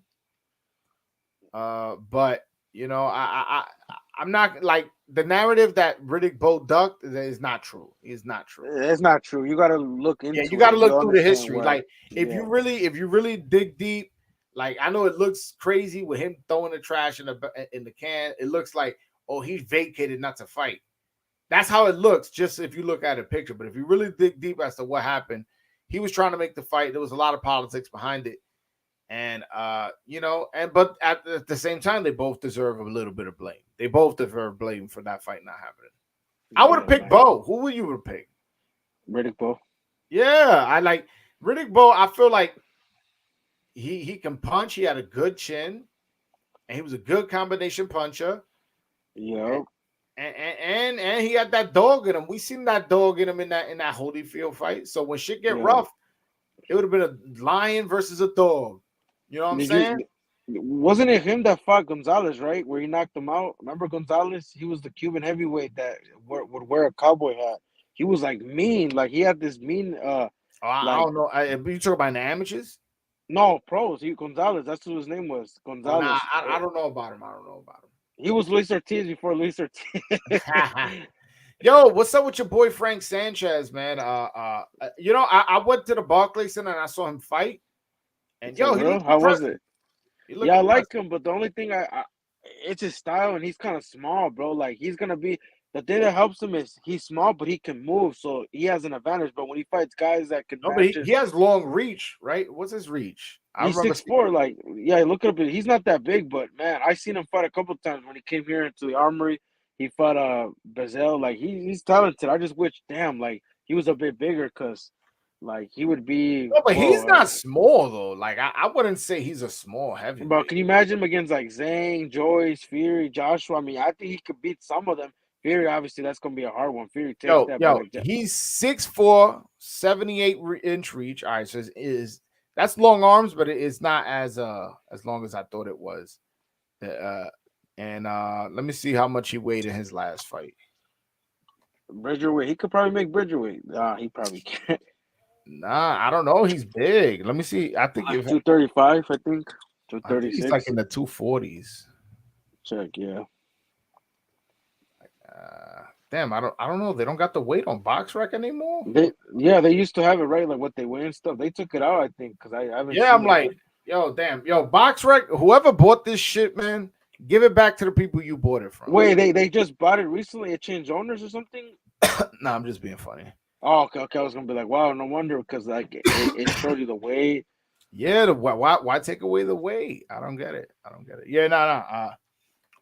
They took it with the weigh the weight, but if I'm not mistaken, he weighed 240. So 6'4", 240, that's not small. Now, is it giant? Is it, but it's big enough to for you to defend yourself in the heavyweight division. It's good enough. Yeah, yes, I think so. But yeah, talk to me about Canelo Charlo, man. Your fellow Mexican. Canelo. I'm rocking with Canelo, man. I think it's UD. I don't think he's gonna stop him. I think Charlo's tough enough, but hey, I feel bad, man. Hold on. Before I need you to hit the brakes. Joan Guzman in that corner, man. Man, Yo, I mean, Guzman in that corner. I respect you, Guzman, but man, he's in the wrong corner, man. If he was in the opposite, he'll be in the winner corner. But hey, Shit. it's a great accomplishment. He'll be, part of it. But I'm telling you, it's a UD. I could see a stoppage, but I think he's too tough. I think he's gonna like grind it out. But I'm telling you, man, them weight classes matter. It's a big fight. It is a good fight, like to measure, because they're both good fighters, number one versus number one. But like it just came out of nowhere. But hey, I'm excited for it. I just think it's gonna be a UD. I think Charlo could do good, but I'm telling you, man, UD all day. You think the size is gonna be too much? A little bit, yeah. I think he might be a little bit slower. He'll have his strength, like he might be a little bit stronger punches, but he's gonna be slow. Yeah. Okay. Who you got winning? Nah, I mean, you know who I'm rooting for, but like I'll say this. Yo, damn, 14 pounds is a lot of weight, man. Like you people think like you just moving up, like oh yeah, 14 pounds is nothing. Yo, that's a lot of weight, man. That's a Yeah, lot and of weight. then sometimes you don't translate the speed. Oh, You and might be stronger Canelo's been hit. Canelo's been hit by fucking 75 pounders. for real. So like that's gonna be a big That's a lot factor. of And I weight. don't know, man. Jose, what's going on, man? ¿Me puede oír? Yeah, but we talking English today, man. Oh, okay. No, I'm listening. I'm listening. Yeah, man. Damn, I lost track of what we were talking about. We were talking about a heavyweight, right? Yeah, we talking about Canelo Charlo. We were talking about Canelo Canelo Charlo. my bad. Yeah, no, I just think, damn, 2 weight classes. That's a lot of weight, man. Hey, he went, but bro, now he went to the side where everybody was like signed with PBC. They got fights. So I mean, hey, man, he fought Charlo. Then maybe Man, the he other should have Charlo, fought Benavidez, man. man, that fight will happen next year, man. I'm not tripping. I'm not being man, negative, bro. I know the don't fight. know, man. Like that's one thing Canelo. Like that's the one time Canelo. I'm like, come on, man. Like, Man, but I really mean, it's a super fight though. But you got to think of a now, business this is a big aspect. fight, but yo, that Benavidez fight would have been bigger. Yep. But That's bro, the you fight got to look people at want it. to see. You gotta look at it as a business point. Say he goes over there, one fight deal, right?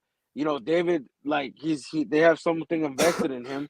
He beats him. Then what? Canelo just walks away. So I think it's smart how they're doing it. Is like he fights one of the Charlos, builds the fight up. David fights maybe a Boo Boo or maybe somebody else, and then they do the fight next year. Or maybe they're gonna do a last fight just because they know that if he wins or if he loses, a rematch costs a 3-fight deal turns into a 5-fight deal or like a 4. So I think I know where they're doing it from because if David, he beats him on a 1-fight deal, then what?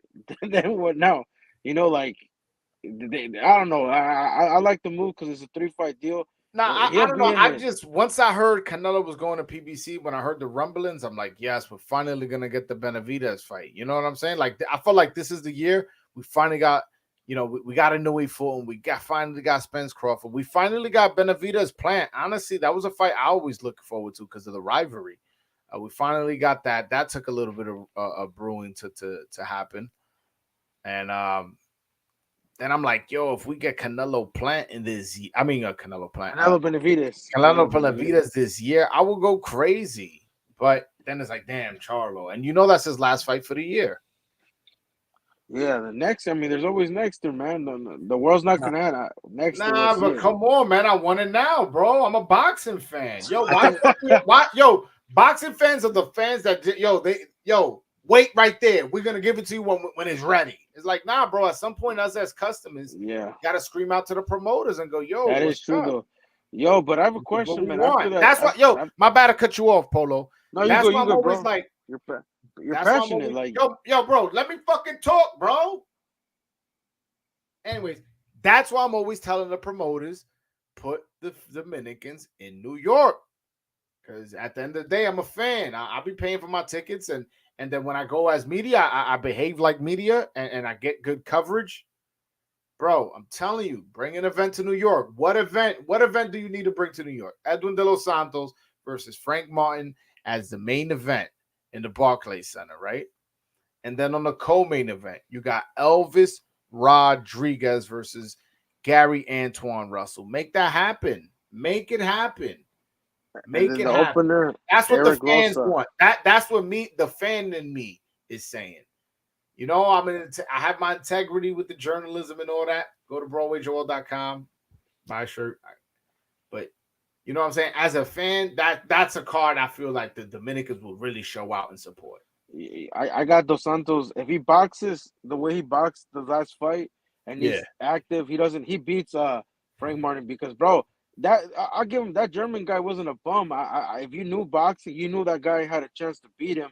I thought it was a draw because bro Artem just stole too many rounds. The knockdown made it a draw, but he didn't win that fight to me clear. Like Dos Santos having a little bit more power. Maybe Artem, they're even maybe about like the way they box, but I think Dos Santos could beat Frank Martin. If he's active, he I doesn't think give he away knocks him rounds. out. I think he knocks him out.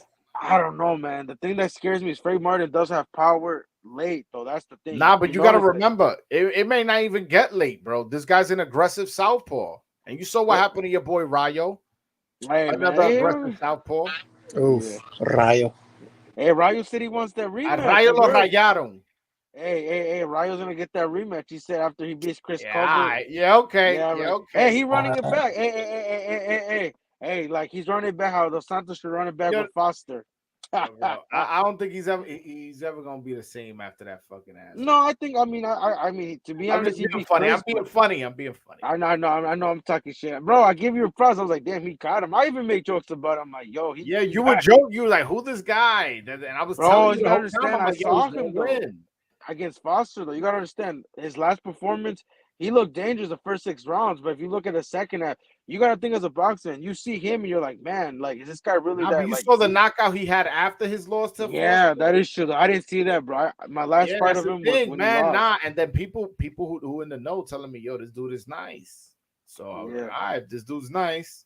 But now he showed he can box, so now he's definitely like up there. Like he's definitely legit because he showed he could box. Like I never seen him box. That's what I'm saying. So all that pretty footwork that Frank Martin do, so does Edwin de los Santos. And he showed his shit was elite because he dominated Adorno, who, say whatever you want. He gave Michelle Rivera a fight. He gave Elvis a fight. He had a draw with Jermaine Ortiz. You know what I'm saying? This is not a complete bum. No, it's a good win, bro. It's a good win. Definitely. It's a good win. He beat at the stage of his career, that's a good win. Yeah, and I think he goes in there with the correct game plan, he definitely can. Yeah, listen, man. I agree with you. I like De Los Santos, man. I'm high on him. How do you feel about Elvis Rodriguez versus Gary Antoine Russell? How do you see that fight planning out?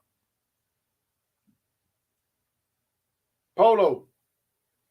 Yo, Polo live in that trash ass Minnesota, man. What's up, man? What's up with your connection? Yeah, I don't know. I think we lost Polo. But yeah, man, I got both Dominicans by knockout. Yo, you imagine that parlay? Dominicans will be hitting me up. Yo, should I parlay it? What round? I'm gonna watch. What round should I parlay it? Yeah, man, that'll be a dope fucking event, man. Because I know both Dominicans will win by knockout, and that right there, you'll create a moment. You'll create a moment in somebody's life where they're like, yo, man, I went and both Dominicans won, and the crowd went crazy, and then we went partying afterwards, and then I met him and I took a picture with him, because he was so cool. A lot of people like. I feel like 2 knockouts like that on a main event, co-main event. And you can even make it a triple header and throw a guy like Luis Nunez on the card. So it'll be a 3 Dominicans. Let Luis Nunez benefit off that. His buzz is not necessarily super high. So he can afford that. If there's a big Dominican card, he can afford that being on the card with Elvis and Edwin. I like that. And by the way, I had previously said that Elvis is the most marketable, I feel like, considering his his looks and his style. Freddie Roach is his trainer, and where he's from. I had said that, but I'm referring to him as the co-main event. The reason is that Edwin de los Santos is a little further along in his career. Also, some people would say Frank Martin's a better opponent than Gary Antoine Russell. And, the winner may be fighting for a mandatory position for the winner of whoever's going to get the vacant belt, because they're both very high in the WBC rankings. So definitely consider their importance. and the fighting styles, I think that should be the main event. Although the co-main event, I don't even got to talk about the fighting styles. That's a knockout waiting to happen. Both guys got real high knockout percentages. I think they both in the 80s. Well, no, Gary Antoine Russell's 100%. Although those last two knockouts were a little shaky to say the least. But yeah, man. Yo, this been Broadway After Dark, man. It's 1:44 in the a.m. I'm gonna go live tomorrow at 12 with Dominican heavyweight Francis Oren. And then again, I'm gonna have another Broadway After Dark featuring Mini Pac-Man, episode 2. Every now and then I'm gonna do these Broadways After Dark, man. They too fun, man. I appreciate you guys for coming on. Make sure you like and comment, and thank you so much, man. Peace. Hey, can I have my 2 cents real quick before you end it? What's up, brother? Make it quick. I just want to say I feel like the past 2 years and the past year have definitely been great for all nationalities of boxing. I feel like they've brought forward, nationalities that I mean, usually it's American boxing, usually it's Mexican boxing. And you've brought forth Dominican boxing. Yeah. But it's like all the nationalities are being mixed into it and are being brought up. I definitely feel like we got a lot more Uzbekistan, Kazakhstan, Russian, Ukrainian that we did before. I definitely feel like we get Eastern Europeans, we get Cubans, we get Mexicans, Americans. We definitely have a diverse sport. People from UK, Sandor Martins from Spain, Cambosos from Australia. You're right. Like, I feel like a lot of people are making their mark from countries that traditionally don't. Yeah, exactly. And I just wanted to add that to the mix. Yeah, that's a good point. That's a good point. And I love to see it. You love to see it. Yeah, I just feel like we got a nice clump of fighters. Like, especially, you could look at Adames being at 160 as a blessing, as a curse. It's a weak division. Is that a blessing or a curse? There's no stars. Is that a blessing or a curse? Like, you got to look at it from that perspective. So that's somebody who you could get excited about. You can lend your fucking imagination. Go like, yo, he could become full WBC. Get a unification with Janabek, and that's exciting. De Los Santos to me looks like a superstar. Elvis looks like a superstar. LD coming up, he's exciting me. Who else? Hector Luis Garcia. Let's see how he's come back. Alberto Puello is a serious guy, always in the gym. Same thing with Michelle Rivera. Like, it's exciting stuff. We getting people all over, and it's just like a bunch of guys where you can get excited about. You don't think so? Yes, sir. Absolutely. Boxing is back, and in the greatest way possible, because you can bring anyone gonna save boxing into it. Dominican's gonna save boxing because we're gonna be bringing fights to New York and Pennsylvania and the East Coast. I feel like this is a market that's not tapped in. Like, I don't feel like there's anybody who consistently does big business in New York.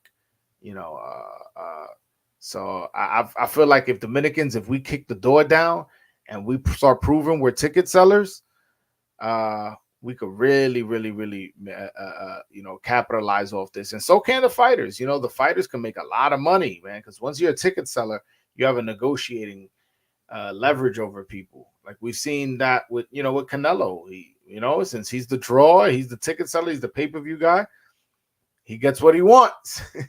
So if we can help our fighters get what they want in negotiations, that's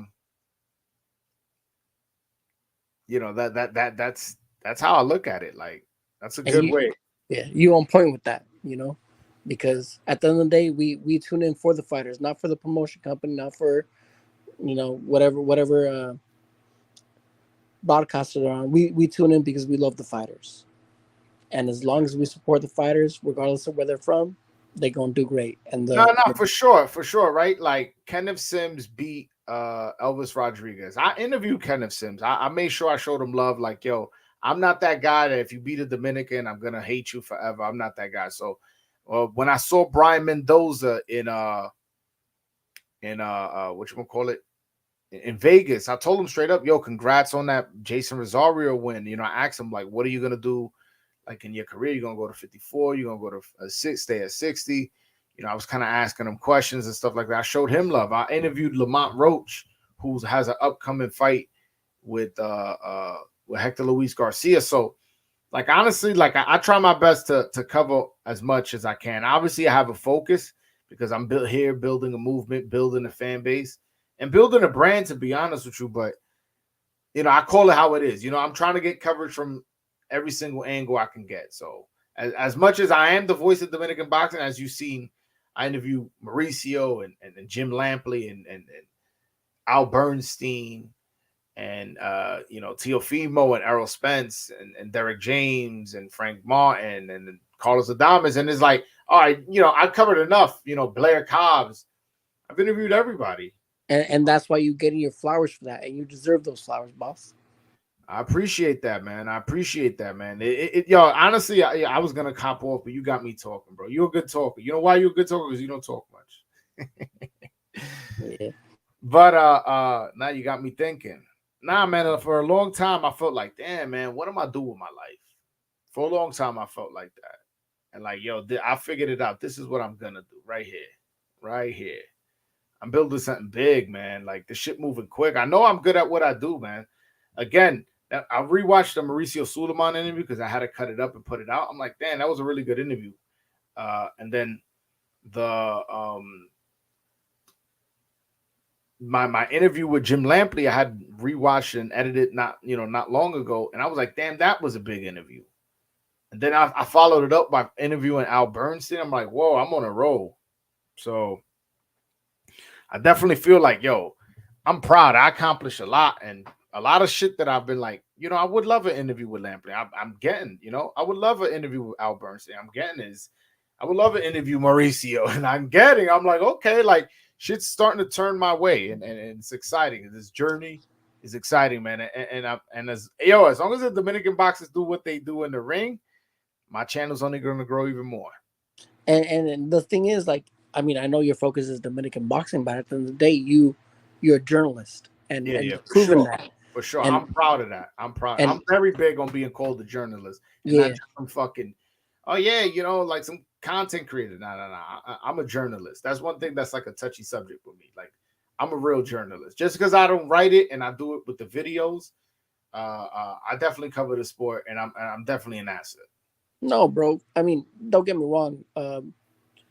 People who are content creators who put out text are great, but at the end of the day, people who put out video, one-on-one interviews, I feel like those are the best, and like I said, you're a real journalist in that sense, and I love that. You're respectable, but you don't how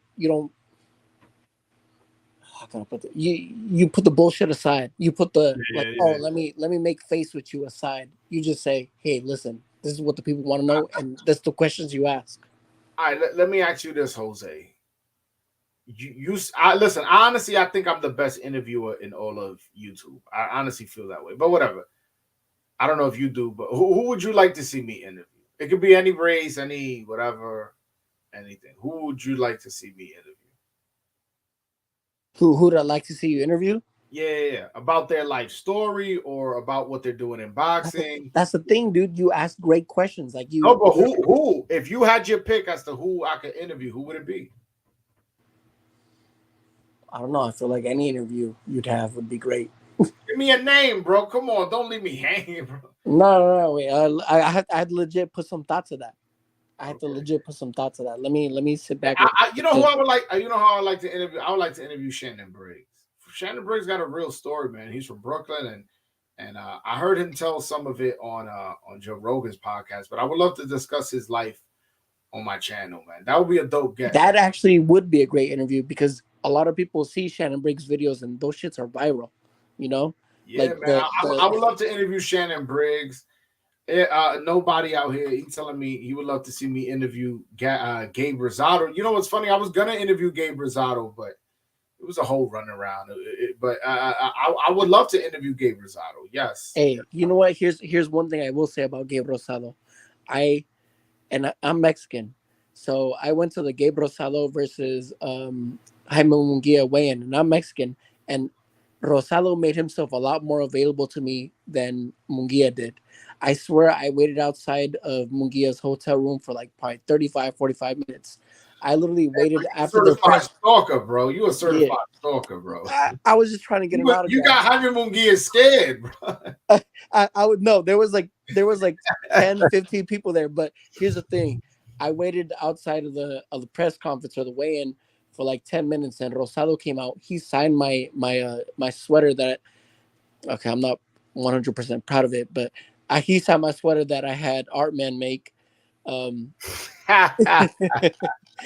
here's the thing, I had Artman make that shit because I was rooting for Munguia, but Rosado's the only one that signed that shit. And that's why, like, I'm very heavy on Rosado because he's very accessible, very personable, Nah, very and he always comes to fight, and you know, some people feel he beat Jacobs. Some people feel he beat a Dominican that he lost to on a come up, Fernando Guerrero.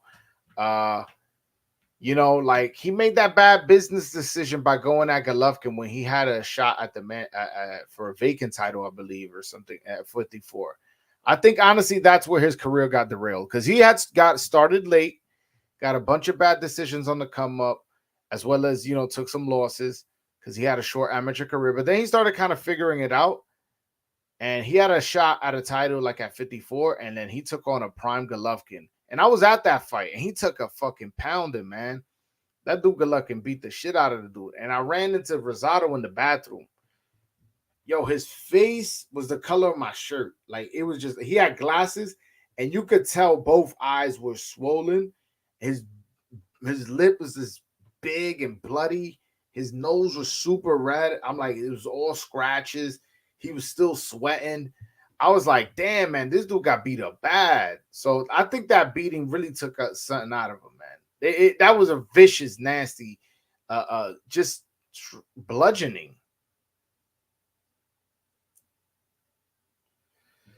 But yes, I would like to interview Gay Rosado. But yeah, man, there's a few guys I would love to interview. Al Heyman. That's like an obvious one though. I would love to interview Al Heyman just to see, like, I want to know about his life story, like how he become number one in boxing. You know what I'm saying? A black dude from Cleveland.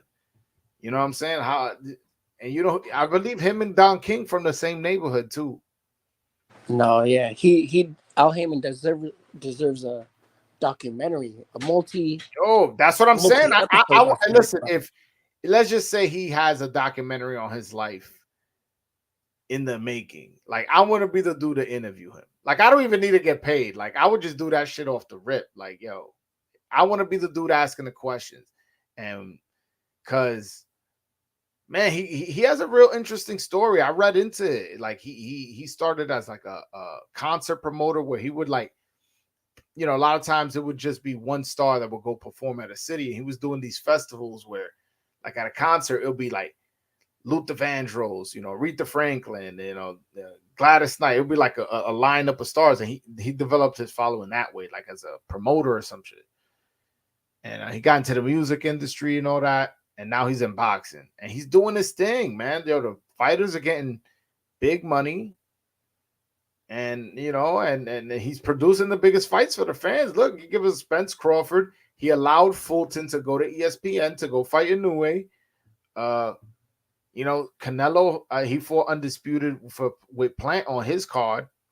Like, he did all the heavy lifting on the zone, and then to finally become undisputed on Showtime with Al Heyman.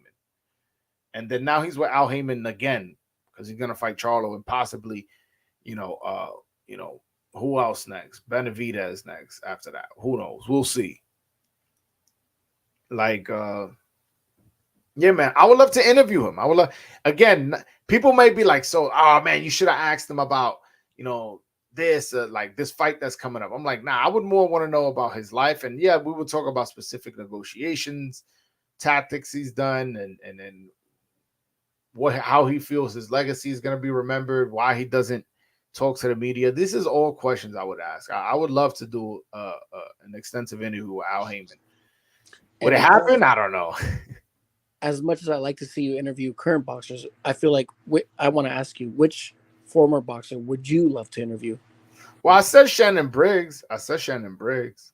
I mean, okay, Latin boxer then. Latin?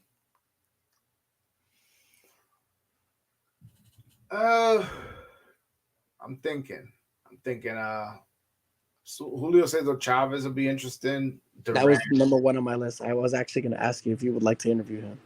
Durant. I mean, yeah. Honestly, I would go Julio Cesar Chavez. I would say Julio Cesar Chavez. You know what? Because and I love that because he's always got some shit to say, whether it's he went through all those wars and is not punch drunk. This guy has his brain put together perfectly.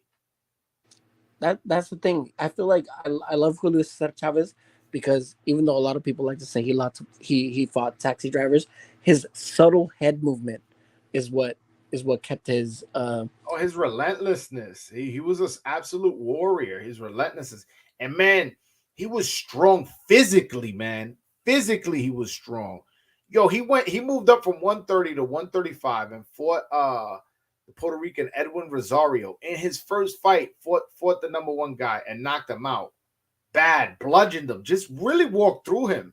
And he said that was one of the hardest punches he ever got hit with. He said that when Edwin Rosario would hit him, he goes, it would feel like a ton of bricks. And he just walked through those punches and just pretty much bludgeoned them to the I believe the corner stopped it. So man, I would love to interview Julio Cesar Chavez. That would be a dope interview. Yeah, and I feel like you and him would chop it up real well too. Hell yeah. How laid back you are, you know, and how laid back he is. You know, I forget what year. I believe 2020. He gave Prospect of the Year to Elvis Rodriguez. They asked him like, who should be Prospect of the Year? He was like, nah, Elvis Rodriguez should be Prospect of the Year. So I was like, oh shit, even fucking Julio Cesar Chavez like acknowledging that this kid is good. But that year they had given it to Berlanga because you know he got a bunch of first round knockouts. It's hard to compete with first round knockouts, you know. Yeah, but we all know how that turned out. Yeah, I know. I still felt that. I honestly felt that Elvis should have got it. I honestly felt that, but I could understand somebody giving it to him, being like, "Yo, this guy's dominating, like just KOing guys in one round. Like, how are you not higher on his potential?" No, and you're absolutely right because even he's Puerto Rican, so they're looking at that market. Yeah, everybody was high on him, especially with that what was it, like a 16 streak? 16-0 first round. Yo, 16-0 first 16 were by first round KO. And you at least saw 3 of them. Like, you're right. I want to say I at least saw 3 of them where I'm like, all right, let's see if he keeps the streak going. Boom. Oh, shit, he did. Let's see if he keeps the streak going. Boom. Oh, shit, he did.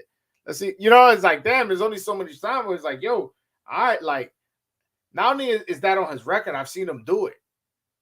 He had one guy rolling and shit. The guy tried to get up and he rolled and, like, he couldn't get up. I was like, I don't know, man. I was like, okay, I see it. I can see potential. But it just seems like he hasn't really figured out his identity. That's what I feel about him. Like, you could be, you know, the pretty boy, you know, that chills with the rappers and all that, but you got to figure out your identity as a boxer. You know what I'm saying? You a puncher, but you haven't been getting no knockouts. Like, what's up? Are you a puncher? Make sure if you're not, you got to get a little bit more creative with your offense. Yeah, it was crazy because it was like that. Because it was him, and it was like Xander was his fucking Robin, and then Xander almost. At this point, at least in his career, he's almost above him, you know? I'll be honest, like with Xander, I don't see it. I mean, he's young, so like I'm not gonna completely write him off, but I don't see this like, oh shit, this guy could be good. I don't see it.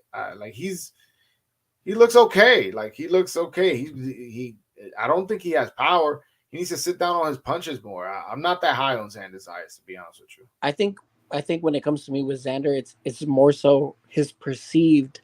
I'm not even gonna say it's 100%, but I think it's his perceived work ethic.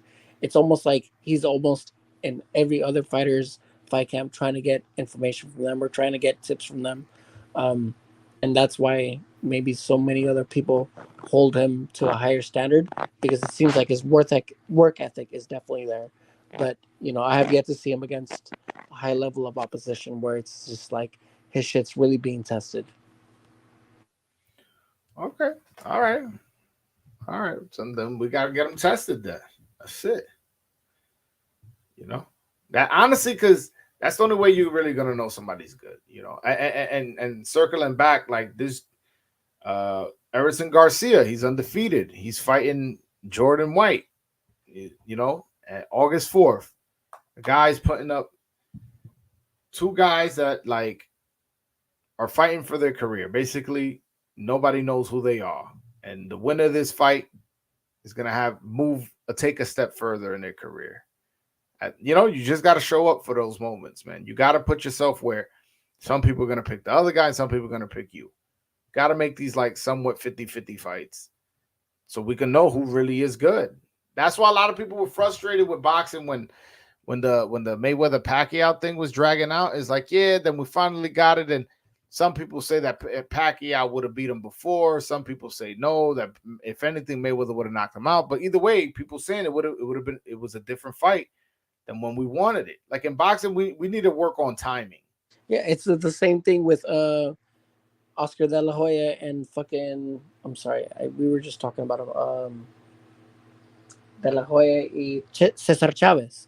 They were like, "Oh, De La Hoya took advantage of Cesar Chavez's age," and it's true. I mean, but I think that's an unfair criticism. I don't think Chavez was ancient. And I think he became champion after the first loss, if I'm not mistaken. I think he got a belt after that.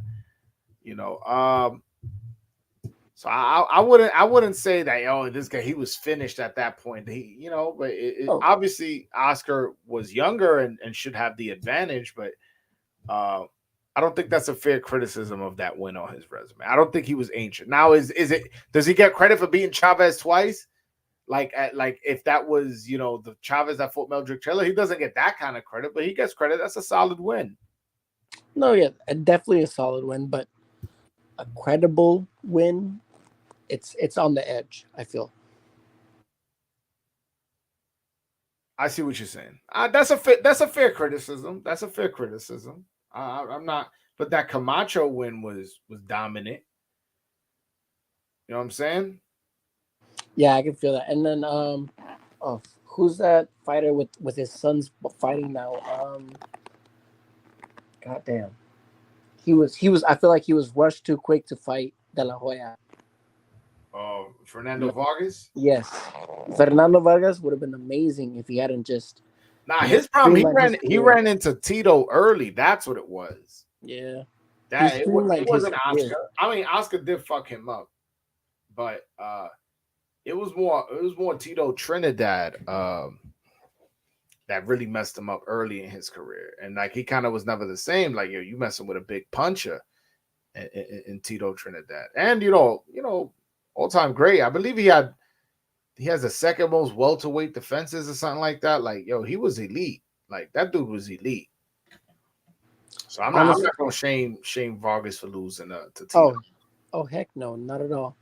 I feel like Fernando was definitely streamlined and he fought higher position quicker than he should have. I'm very much looking forward to Emiliano. Yo, you know who fought early competition and got a really good resume, and luckily he did because he passed away so young. Yo, Salvador Sanchez. Yo, his resume is fire. Like, you look at his resume, he beat Azuma Nelson and what's the Puerto Rican dude? Gomez. Like, yo, and he died at age 23, right? I'm gonna have to be put onto that because I'm unfamiliar with that. You don't know who Salvador Sanchez is? I've heard the name, but yo, my God, oh Dios mío, I'm not privy to it. You're a casual boxing fan. I got you. Yeah. I'm like, you don't know Salvador Sanchez, and you said you was Mexican. Oh man, I wish I could show you video, but like. I'm gonna need some links. Yeah. Hit me on. You got Twitter? Yeah, but you got me blocked. Because I do. You must have said something about Dominicans, right? Yeah. You see how to put you on timeout, man. It's all right. I accept it. Yeah, now when motherfuckers start trolling too much, I just block you. This dude is smart. He's like, yo, I'm gonna just slide in one day. He puts the link up. I ain't even gonna tell him I'm blocked at the end. I'm gonna wait to the end and be like, yo, bro, you're right. I was cool, right? I was chilling.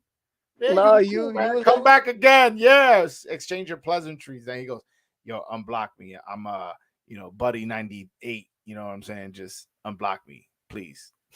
Nah, man, I probably earned You that can you block. a man with a plan. I got you, man. I'll unblock you. I'll unblock I learned my lesson. you. Yeah, man. Like like yo, I'm the kind of guy that like yo, I want positive shit in my life. You know what I'm saying? That's what I want. So once I see like I could take a joke or two, but once I see you trolling too hard, I just block you. I'm like, yo, this dude's a clown, man. Like you're not here for a real boxing conversation. Like I'm all for the trolling as long as we having a real conversation. Nah, you 100% on that. Yeah, like you know what it is. Like I'm a grown ass man. Like I don't got time for the little kid shit, man. You know what I'm No, saying? you're right. I did send some childish shit, and like I said, bro, I deserve that blockage. How But old are you? How old are you? I'm actually 28. 20. You a grown ass man fucking trolling on Twitter? Yeah, we went back and forth, and then I said some dumb shit to you, and What you say? yeah. What you say? You probably know you blocked me on 2 accounts. I'm JD. Oh fuck you, bro. Come on, bro. Yeah, You was doing some whack shit, man. yeah, You was doing some whack shit. yeah, I was like, yo, fuck this dude. Like, yeah, yo, when I saw that, I honestly, yo, yeah, I'm tight. I've been talking with you because that shit worked. What you did. yeah. Well, no, I mean, hey, if you want to keep me blocked, that's all right. I mean, I feel like at this point, you and I hopefully have to build Now, some. but explain why you did that. Explain why you did that. Honestly, I was drunk one night and just went off and did some said some dumb shit. Legit. Like sometimes I'll get fucked up and not Yo, even make no sense on Twitter or anything. yo, this is see, yo. Honestly, I'm gonna stop drinking just in general. I'm because honestly, I really don't drink. I'm not a drinker. I think I'm gonna just give up drinking, bro. No, it's That when I shit, get that shit is drinking. that shit is the devil, man. Like Yeah, that's what that honestly, all jokes aside, that's what's ruined a lot of Dominican boxing careers, the alcohol. And I'm hearing that you know what you did. I'm not gonna talk about what you did, but you took shit to an extreme when you were drunk. And I know people that the alcohol ruins their fucking life. yeah. Yeah, man. Like I'm gonna just stop drinking altogether. I'm never gonna have a drink. No, honestly, bro, I'm on the same page. I mean, I'm a little Because tipsy. again, I don't even drink anyways. I might as well just go, yo, I just don't drink. I might as well go that because I drink so little bit. Like sometimes I go to an event and I'll be like, you know how oh no, at certain events sometimes I go to an event, I'm like, nah, I'm not drinking. Where's the water? Give me a bottle of water. And I'll drink fucking 10 Yeah. Poland spring waters. So a lot of times I'll just do that. But now I'm about to just be like, yo, I'm not drinking at all. I'm not drinking at all. That's honestly the best way to go. Yeah, man, it's not worth it. Yo, and these Dominican drug dealers, bro, be in the fucking strip club or at the club, popping bottles and shit. I'm like, yo, man, alcohol is not good, man. Like that shit is not cool, man. I feel like in general, like we need to drink a little less and shit. Yo, by the way, JD, you gotta buy a Dominican boxing shirt, man. You already know I will. All right, man. That'll be your like your ticket to fucking me unblocking. Get it on, but yeah, okay. No, you're right. Put JD as your name and shit, so I can know it's you. And then once Right. it's in, I'll unblock you. Yeah, you're right. You're right. All right, send I mean, BroadwayJoel.com. BroadwayJoel.com, man. I got you. Everything spelled normal. It's my Twitter name and it's my fucking Instagram name. No, trust, bro. I know your Twitter name because I had to hop on regular. You're gonna laugh. I instead of being able to access your tweets via Twitter, I went on Safari and went twitter.com/Broadway Joel just to be able to watch your tweets. And it was funny because it was like you're logged in as JD Bar, you can't see these, and I was like, all right, log my ass out. Yeah, that's hilarious. What was it about my tweets you would look for? Just in general, because you actually post like shit that's relevant to boxing. So I was like, man, I can't like at the same time, even though I earned my way to being blocked, I was just like, man, I can't believe you blocked me because I know that I like watching his content, you know. And that's kind of the part that upset me the most because I was like, I like watching your content, even though I was blocked for saying some dumb shit. And I feel like that's the case with most people, you know. Even most like even though most people like will give you shit for what you say or post or you know what you stand for. At the end of the day, you post out very valid content that's beneficial to most of the boxing fans or most you know Yeah, like man. Yeah, man. Like I'm an asset to boxing, yeah, think that's the that's what thing. you're getting at. I'm an asset to boxing, and you see that, and you're like, you know what? I want to see his tweets because I know. Exactly. Yeah, yeah. No, I see what you're saying. I see what you're saying. No, no, it's fine. It's fine. I won't block you again. You got to buy the shirt though. That's it. That's your ticket. Hey man, I got no problem buying a shirt. There you go. There you go. And then I'll retweet it once you post yourself wearing it. But yeah, man. Nah, man. All right, it's 2:14 a.m. I gotta do the responsible thing and go to sleep, man. So Is it boss? You have a good JG, night. I'll holla at you. I'll be checking my website to see if you paid me. If you bought the shirt. So I cop yeah. the shirt. I'll cop the If shirt. not, next That's time, now I know this is your YouTube show. Yeah, so I just won't accept you here either. oh. So ten cuidado. Oye, chico, que tenga una buena noche, pues. Yo, you Mexican, right? Yeah, Mexican Salvadorian. Oh, in Salvador. All right, cool, cool. All right, my brother. Have a good night, man. Ahí te veo, compa. Que tenga buena noche. Está bien, compa. Peace. Peace.